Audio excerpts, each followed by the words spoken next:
Hi మిత్రులారా, అందరికి welcome. So ఎవరైనా నా ఛానల్ని సబ్స్క్రైబ్ చేయకపోతే please subscribe my channel. So ఇప్పుడు మనం మ్యాచ్ 18 గురించి మాట్లాడదాం. మ్యాచ్ 18 వచ్చేసి Punjab Kings versus Rajasthan Royals. So match details గురించి మాట్లాడదాం. నేను ఈ వీడియోలో match details, playing elevens, strength వీక్నెస్లు, బ్యాటిల్స్, మ్యాచ్ విన్నింగ్ ప్రెడిక్షన్, ఎవరు విన్ అవుతారు, సో అవన్నీ చెప్తాను. ఎవరు స్కిప్ చేయకుండా, don't skip my video, please watch full video. Okay. So first match డీటెయిల్స్కి వస్తే Punjab Kings versus Rajasthan Royals. So ఈ మ్యాచ్ వచ్చేసి 18th మ్యాచ్ ఇది. సో ఇది యొక్క టైమింగ్ వచ్చేసి ఏప్రిల్ 5th, టైమింగ్ వచ్చేసి 7:30కి మ్యాచ్ ఉంటుంది.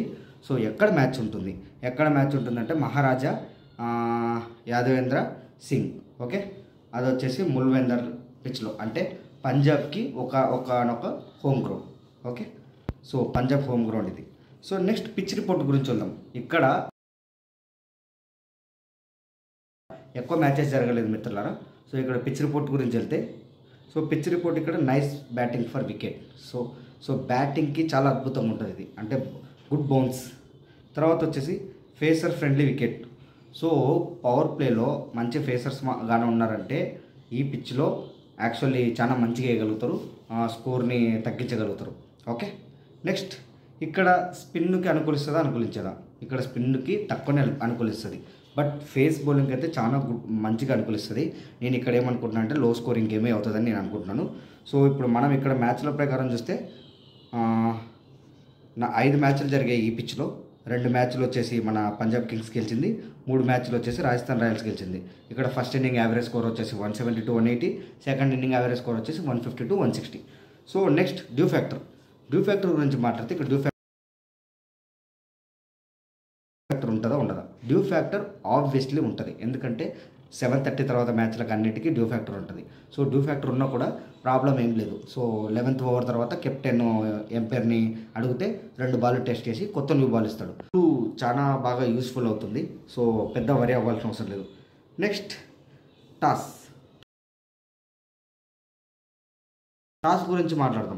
గురించి మాట్లాడితే నాకు తెలిసినంతవరకు ఈ పిచ్లో chasing is better option. So ఎవరైతే టాస్ గెలుస్తారో వాళ్ళు చేజింగ్ తీసుకోవడం చాలా ఉత్తమం ఈ పిచ్లో. సో ఇక్కడ వచ్చేసి మనం నెక్స్ట్ ప్లేయింగ్ లెవెన్స్ గురించి మాట్లాడతాం. First Punjab Kings playing eleven గురించి మాట్లాడతాం. సో పంజాబ్ కింగ్స్ ప్లేయింగ్ లెవెన్లో ఫస్ట్ వచ్చేసి ప్రియాంశ్ ఆర్య, ప్రభసిమ్రన్ సింగ్. సో వీళ్ళిద్దరూ ఓపెనర్లు వస్తారు. తర్వాత 1 డౌన్లో శ్రేయస్ అయ్యర్ వస్తాడు. సో ఈ మ్యాచ్లో శ్రేయస్ అయ్యర్ ఫెయిల్ అవుతాడా, ఏమైనా డౌట్ ఉందా? చూద్దాం అది కూడా. So next Shashank Singh,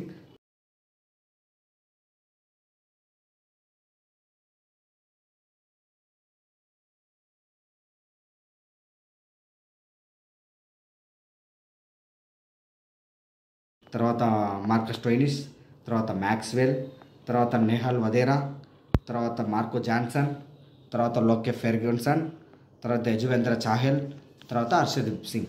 okay. So next మనం రాజస్థాన్ రాయల్స్ ప్లేయింగ్ లెవెన్ గురించి మాట్లాడదాం. So Rajasthan Royals playing eleven గురించి మాట్లాడితే యశస్వి జైస్వాల్, సంజు శాంసన్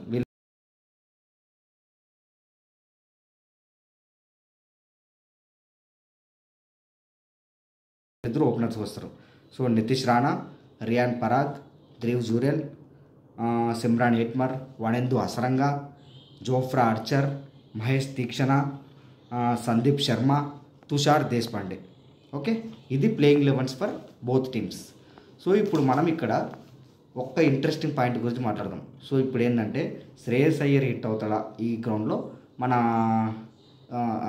సంజు శాంసన్ హిట్ అవుతాడా? నాకు తెలిసినంతవరకైతే ఇప్పుడు వరకు ఆడిన పంజాబ్ 2-2 గెలిచేసింది. రాజస్థాన్ కొంచెం స్ట్రగుల్లో ఉంది, బట్ సంజు శాంసన్ అతని ఇన్నింగ్స్ అయితే అతను ఆడుతున్నాడు. ఓకే. బట్ ఇప్పుడు ఇద్దరు అయితే మంచిగా ఆడుతున్నారు ముందు నుంచి ప్రతి మ్యాచ్. సో ఈ మ్యాచ్లో ఎవరు క్లిక్ అవుతారని నేను అనుకుంటున్నానంటే, సో ఇద్దరు క్లిక్ అవుతారు. సో పంజాబ్ నుంచి మన శ్రేయస్ అయ్యర్ హిట్ అవుతాడు, రాజస్థాన్ రాయల్స్ నుంచి మన సంజు శాంసన్ హిట్ అవుతాడు. Okay. Next strengths and weakness గురించి మాట్లాడితే ఫస్ట్ పంజాబ్ గురించి మాట్లాడదాం. వీళ్ళ స్ట్రెంత్ ఏంటంటే వీళ్ళ బ్యాటింగ్ చాలా స్ట్రాంగ్ ఉంది. ఎంత స్ట్రాంగ్ ఉందంటే అంత స్ట్రాంగ్ ఉంది వీళ్ళ బ్యాటింగ్. సో నెక్స్ట్ వీళ్ళ మిడిల్ ఆర్డర్ కూడా చాలా అద్భుతంగా ఉంది. ఓకే. వీళ్ళ స్పిన్ విభాగం అయితే సూపర్గా ఉంది. యాక్చువల్లీ చాహల్ అండ్ బ్రార్ వీళ్ళిద్దరు ఉన్నారు. సో మంచిగా ఉంది వీళ్ళ స్పిన్ విభాగం. మెయిన్ వీళ్ళ వీక్నెస్ల గురించి మాట్లాడితే వీళ్ళ ఫాస్ట్ బౌలింగ్ అంత మంచిగా ఏం లేదు. సో బేసికల్లీ ఈ పిచ్లో ఫాస్ట్ బౌలర్స్కి అనుకూలిస్తుంది. సో నేను అందుకంటే స్పిన్నర్స్ని తగ్గించి ఓన్లీ ఒక చాహల్ పెట్టుకొని ఫాస్ట్ బౌలింగ్తో వస్తారని నేను ఎక్స్పెక్ట్ చేసి ప్లేయింగ్ 11 అలా ఇచ్చాను, నేను expected playing 11. So next Rajasthan Royals strength weakness గురించి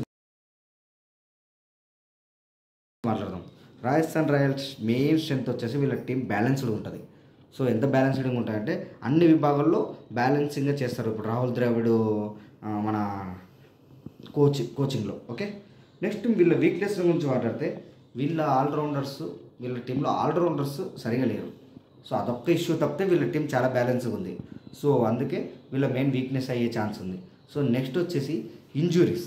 వీళ్ళ టీంలో కూడా ఇంజురీస్ ఉన్నాయి. సో ఇంజురీస్ ఇష్యూ వల్ల వాళ్ళ టీంకి ఫస్ట్ 3 మ్యాచ్లు మన సంజు శాంసన్ కెప్టెన్గా లేడు. సో రియాన్ పరంగా చేసిన కెప్టెన్సీలో 3 మ్యాచ్లు ఓడిపోయినట్లు అయ్యాయి. ఓకే, నెక్స్ట్ బ్యాటిల్స్ గురించి మాట్లాడదాం. సో బ్యాటిల్స్ గురించి మాట్లాడితే first Punjab batsmen versus Rajasthan Royals bowlers గురించి మాట్లాడదాం. ఫస్ట్ వచ్చేసి ప్రభుసిమ్రాన్ సింగ్ వర్సెస్ సందీప్ శర్మ. ఓకే, సందీప్ శర్మ గురించి మాట్లాడితే ఈ పిచ్లో సందీప్ శర్మకి చాలా రికార్డు ఉంది. సో ఇతను 2 సార్లు అవుట్ చేశాడు, స్ట్రైక్ రేట్ జస్ట్ 70 ఉంది. సో ప్రభుసిమ్రాన్ సింగ్కి సందీప్ శర్మతో చాలా ఇష్యూ ఉండొచ్చు. శ్రేయస్ అయ్యర్ వర్సెస్ సందీప్ శర్మ సేమ్ 3 సార్లు అవుట్ చేశాడు, స్ట్రైక్ రేట్ జస్ట్ 80 ఉంది అంతే. ఓకే, సో సందీప్ శర్మతో చాలా జాగ్రత్తగా ఉండాలి వీళ్ళు. Maxwell versus Jofra Archer. So Jofra Archer 2 సార్లు అవుట్ చేశాడు, స్ట్రైక్ రేట్ జస్ట్ 80 ఉంది. సో ఈ జోఫ్రా ఆర్చర్ వల్ల కూడా మ్యాక్స్వెల్కి ఇబ్బంది జరగవచ్చు. వనిందు అసరంగా 4 సార్లు అయితే అవుట్ చేశాడు, కానీ స్ట్రైక్ రేట్ చాలా అద్భుతంగా ఉంది. 196 ఉంది strike rate. So Wanindu Hasaranga కాన మన మ్యాక్స్వెల్ ఫేస్ చేశాడంటే మాత్రం ఈరోజు అన్ని 6లే. Next Rajasthan Royals batsmens versus మన పంజాబ్ బౌలర్స్ గురించి మాట్లాడతాం. So Yashasvi Jaiswal versus Harshdeep Singh. So ఇతనైతే 2 సార్లు అవుట్ చేశాడు, కానీ స్ట్రైక్ రేట్ మోర్ దాన్ 120 ఉంది. సో నాకు తెలిసి యశస్వి జైస్వాల్కి హర్షదీప్ సింగ్ నుంచి ఏ భయము లేదు.